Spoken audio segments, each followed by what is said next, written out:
En ce qui concerne les collaborateurs qui accomplissent concrètement le travail de la charité dans l'Église, l'essentiel a déjà été dit.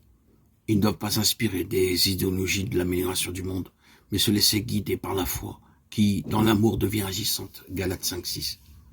Ils doivent donc être des personnes touchées avant tout par l'amour du Christ, des personnes dont le Christ a conquis le cœur par son amour, en y réveillant l'amour pour le prochain. Le critère qui inspire leur action devrait être l'affirmation présente dans la deuxième lettre aux Corinthiens. L'amour du Christ nous pousse. Corinthiens 5:14. La conscience qu'en lui Dieu lui-même s'est donné pour nous jusqu'à la mort doit nous amener à ne plus vivre pour nous-mêmes, mais pour lui et avec lui pour les autres. Celui qui aime le Christ aime l'Église. Et il veut qu'elle soit toujours plus expression et instrument de l'amour qui émane de lui. Le collaborateur de toute organisation caritative veut travailler avec l'Église et donc avec l'évêque afin que l'amour de Dieu se répande dans le monde, en participant à la mise en œuvre de l'amour de la part de l'Église. Il veut être témoin de Dieu et du Christ, et précisément pour cela, il veut faire gratuitement du bien aux hommes.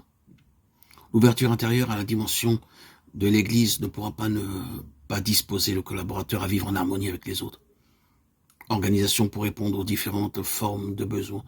Cela devra cependant s'organiser dans le respect du profil spécifique du service demandé par le Christ à ses disciples. Dans son hymne à la charité, 1 Corinthiens 13, saint Paul nous enseigne que la charité est toujours plus qu'une simple activité. J'aurais beau distribuer toute ma fortune aux affamés, j'aurais beau me faire brûler vif. S'il me manque l'amour, cela ne sert à rien. Cet hymne doit être la mania charta de l'ensemble du service ecclésial. En elle sont résumées toutes les réflexions qu'au long de cette encyclique j'ai développées sur l'amour. L'action concrète demeure insuffisante si en elle l'amour pour l'homme n'est pas perceptible. Un amour qui se nourrit de la rencontre avec le Christ. La participation profonde et personnelle aux besoins et aux souffrances d'autrui devient ainsi une façon de m'associer à lui. Pour que le don n'humilie pas l'autre, je dois lui donner non seulement quelque chose de moi, mais moi-même, je dois être présent dans le don en tant que personne. Cette juste manière de servir rend humble celui qui agit.